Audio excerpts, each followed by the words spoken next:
All right, good morning, everybody. Today is the morning of July 8th, and I'm going to give you another update on our pollinator garden area. We did a lot more things, planted a lot more things, organized some things a little differently. So yeah, I'm going to show you exactly what we did. So far, just so you know, got the certified National Wildlife Habitat sign up there on one of the cuttings, log cuttings. Over here, as you remember, we had the hybrid lilac. We also now have some wild columbines that we planted through here. Geraniums are getting chomped on by the deer. There's been a deer or two that have made it back here. Luckily, I kept this one caged. We had one planted before the last video, and the deer just ate all the leaves right off, so I bought another one. Potted the old one up, and now it's doing good, so I'll plant that one somewhere else. But I'm glad I kept the cage on that one. Yes, we have lots of geraniums, some wild columbine. I also have seeds for those to start for next year, so I'll fill this in some more. A lot of spring stuff over here. Rhododendron, the columbines are spring. I also have some, let's see here, downy wood mint here, which does well in shade. This is kind of a shady area pretty much all day. It gets a little bit of sun later in the afternoon, but primarily, mostly shade. And so you can see here, deer really went to town on that geranium there. But we are now starting yesterday. We have motion sensor sprinklers. We have the ultrasonic blinky things to try and help. Yeah, you can see the deer prints. All these holes are all deer prints. But yeah, it only takes one. And it only takes a short amount of time, one night, for these guys to come through. So yeah, that's set up for nighttime activation, those sprinklers. Over here, we finished this bed as far as the shape and getting all the soil tilled in, right? And getting the layer of mulch. Nothing's really changed over here except for the sign. That rhododendron's still here. We planted another witch hazel, which, there we are. Got that going, and that's got some leaves on it starting. There's that rhododendron that was here before. We also got some more service berries. Since the last video, let's see, that guy over there flowered, and there's a couple of berries on there right after that last video I made in June, early June. So we have a couple more service berries here. Where else did I plant one? I have another one somewhere. Oh, it's that stick right there. There's a stick right here that has a couple of little tiny leaves on it. So we'll see how that does. But yeah, the service berries, we now have 4 of those. This witch hazel, after the last video, had a ton of leaves on it right here. And deer came through and munched all the leaves off. However, it's doing better now. I planted some self-heal here, which I also have some seeds doing their cold stratification in the fridge for some fall planting. So self-heal, that's doing good. I have right here that green one. That is chamomile. Put that in there. Another one of the ultrasonic blinky things to try and deter deer. Got to pick out some of this the straw. There's some seeds in the straw still, so I just go through and I pull those out, just lay them on top for mulch. And then I just did a row of my lavender, English lavender that I grew from seed. Just did a row of it and planted it back here along the back border. And then we had just a random pea plant start growing, so I don't know where it came from, so it started growing. I just threw a trellis here. I'm like, go for it, buddy. That's where you want to grow. Drummery likes eating peas fresh out of the garden, so we'll leave that there. See what happens. And then, yep, here's the service berry that actually flowered and produced a couple of berries. No, it looks like the deer got in here and ate some berries. There's one little berry right there. But yeah, there's more. It looks like the deer reached over and got it. Bummer. Yep. Oh well, I'm doing everything we can. Well, we're doing everything we can to try and deter the deer, and we'll keep at it. And oh, there was some actual leaves on that service berry. A deer got that one. That's okay. It'll grow back. We'll come back over here, show you our cool new addition. I got to mow today, so sorry about that. Bought a picnic table. Yes, this picnic table is for Jordan Marie. We bought an actual wood adult picnic table kit. I got to throw together and stain. I'm going to be doing that with Jordan Marie later. So this will be a nice little sitting area next to that rhododendron. We're actually going to leave that there. And then we put in a 50-gallon pond, prefabricated liner. Got a fountain in there. I'll eventually put something water plant to grow. We added some creeping thyme around it. Right here is skullcap. We black-eyed Susans that got devoured by deer. I put some little blue stem over there, which is not the native one, it's the hybrid one or what have you. I'm growing the native little blue stem from seed. They're cold stratifying in the fridge right now. Another black-eyed Susan got a little chomped on by the deer. And then all these plants are starting to fill in really good. I planted some more asters. I'm gonna go pick up some more New England asters today.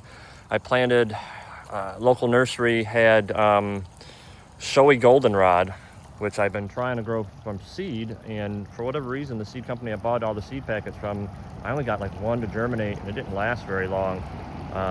Didn't even make it to the uppotting process, so I ordered seeds from another company. They're cold stratifying in the fridge, but meanwhile, these plants right here, the tall ones so far, those are going to be showy goldenrod. I planted a dill plant that was growing in the backyard, dug him up, and I brought him up here. And some more little dill plants there, good for some caterpillars. Swallowtails, I believe, like munching on those. And another one of those sensor things, another orbital sensor sprinkler, nighttime sprinkler. Yeah, they came through.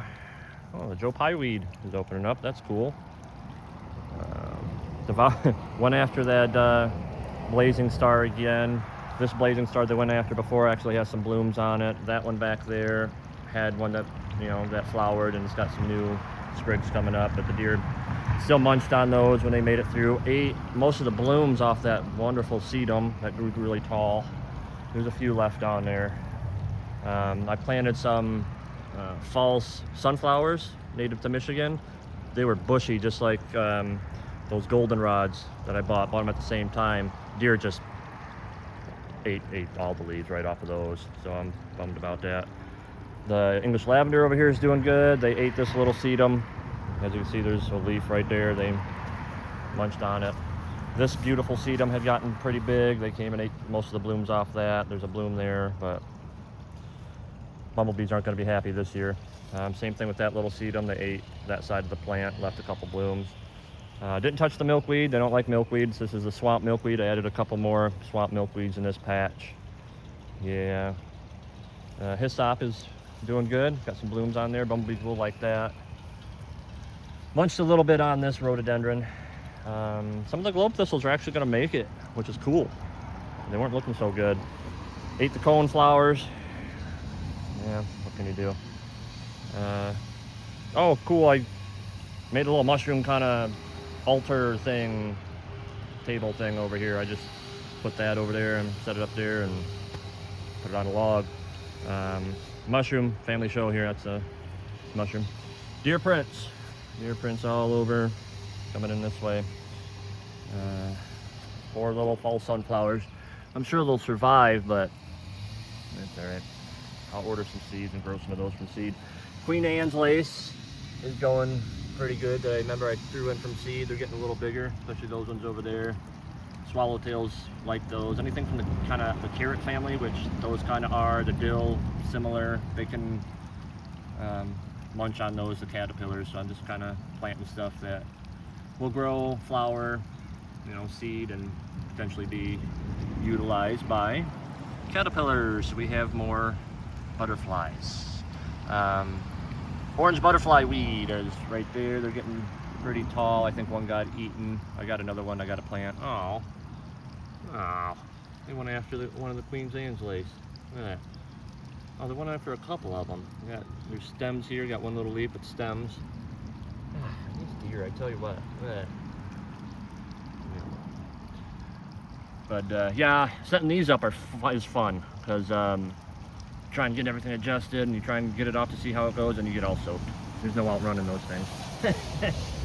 Hope it works for the deer. But yeah, let's zoom back out over here. Take you over yonder. Got a dandelion, leaving that, of course. These asters are looking a little better. I gotta put some mulch down over here and flip the soil over. Got some crabgrass growing. I gotta go in there and pull that out. Put some mulch down. That is some stinging nettle, common milkweed, some of the lavender. Oh, these ones got pretty big. These ones I grew from seed. Good size. I didn't know if they were gonna make it. So yeah, this is gonna be a bed, but you know, right now it's till fall or maybe even in spring. I'll just mulch this. Over here we have some spice bush. Sorry, here comes a garbage truck behind me.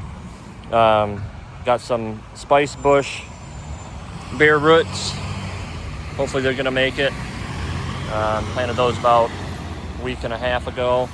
There's a little guy here. Oh good, there's some itty bitty green little leaves, so that's gonna make it. I had to order 3 because it needs male and female plants. Sorry, we had a windstorm, so I have some neighbors' cottonwood. It was a horrible windstorm.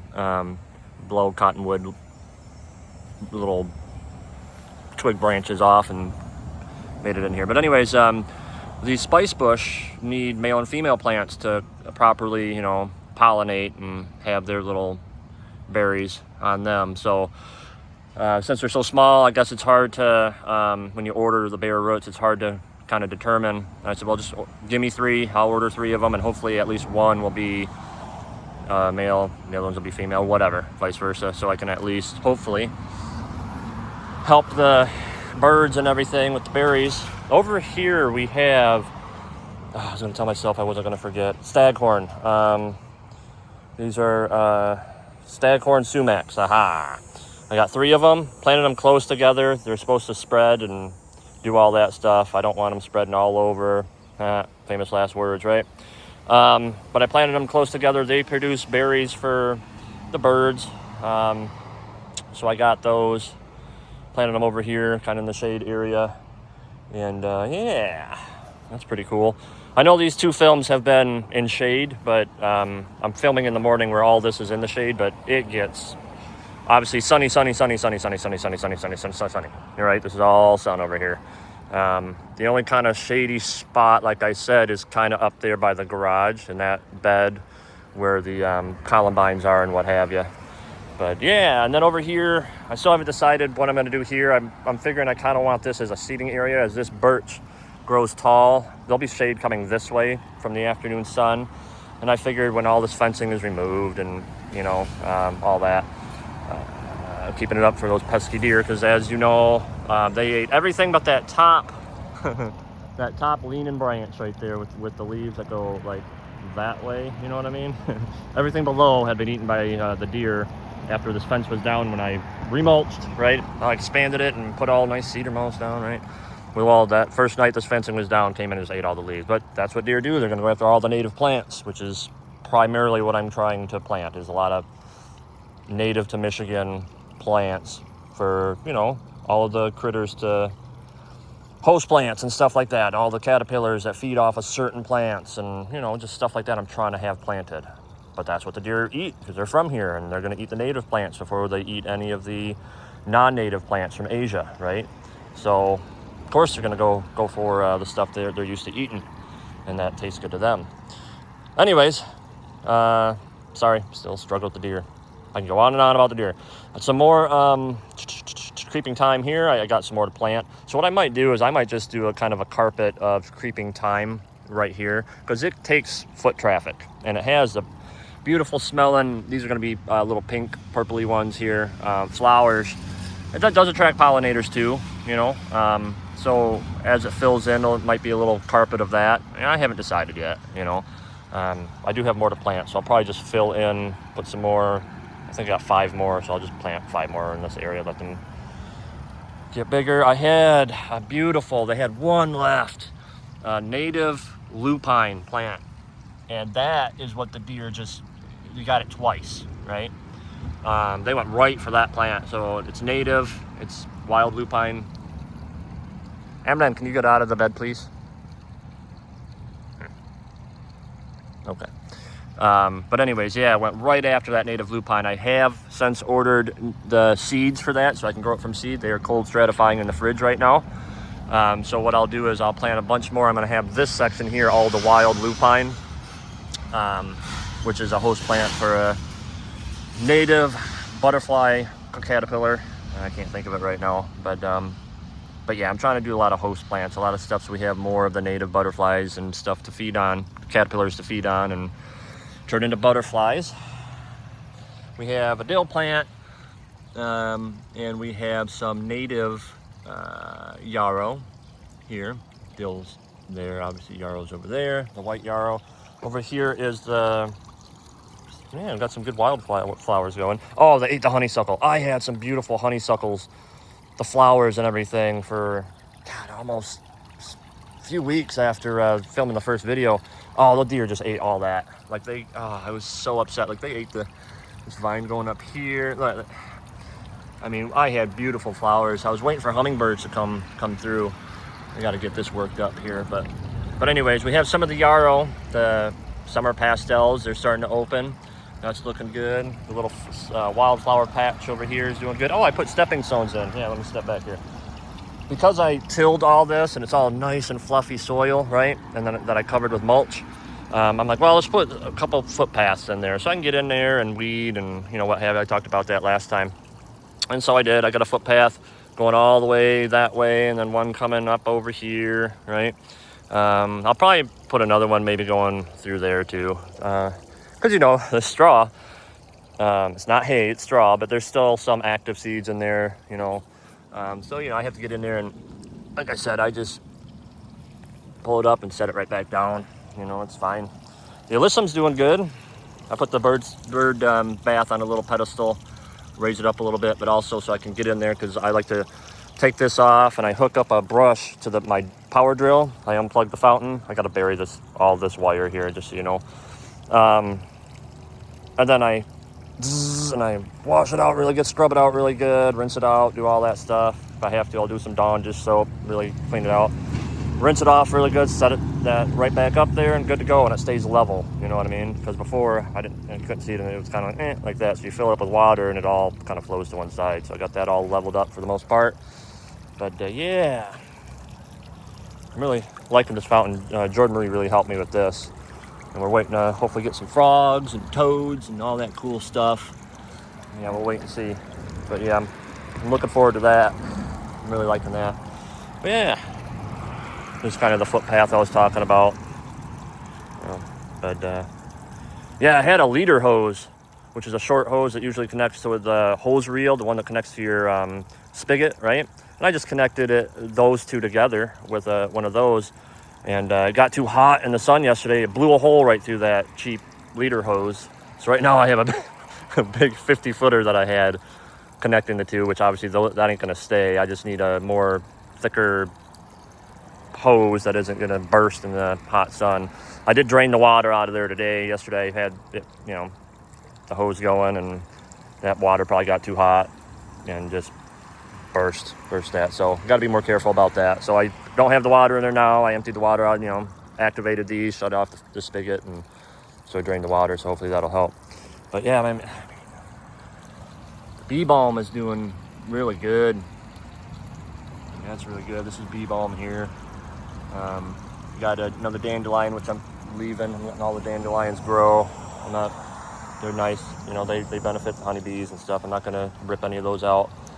And yeah, that's what we're doing. St. John's wort is doing really good. Got bigger since the last video. Another, there's a sign. It's called Purple Arrow Little Blue Stem, right? It's just a cultivar. It's not a hybrid. I'm sorry, I said hybrid earlier. It's a cultivar. So it's still beneficial to the native insects and what have you here in Michigan. So, but I am going to grow the actual, like I said, native, cultivar little blue stem. Got a bunch of those seeds, like I said, in the fridge. God, I really wish the deer would not have eaten all the blooms off those seedling plants. All right, there's still time for more blooms to show up, but we'll hopefully wait and see. But yeah, that's what we got going on so far. Waging the war with the deer, but we've made a lot of progress. But we're primarily done planting now. Like I said, I do have some more creeping time. I have another witch hazel I got to plant, which I'm going to plant in the backyard. But we're done planting until fall now. It's getting way too hot. We had some nice weather since the last video, but now it's back to summer temperatures, mid 80s, got into the upper 90s a couple times. So yeah, we don't plant plants when it's that hot. But all right, let me know what you guys think. Have a great rest of your day. Bye.